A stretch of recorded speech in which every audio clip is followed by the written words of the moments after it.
esfuerzo, honestidad, valores que han hecho de mí un auténtico... ¡Hijo de la gran p***!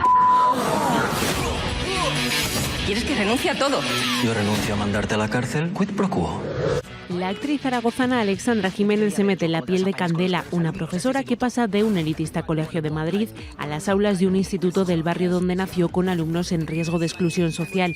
Este personaje está basado en Enrique Sánchez, un maestro de Zaragoza que fundó una escuela de ajedrez para la integración de parte de sus alumnos, jóvenes de un colegio de Las Fuentes que después ganaron un campeonato de España de ajedrez.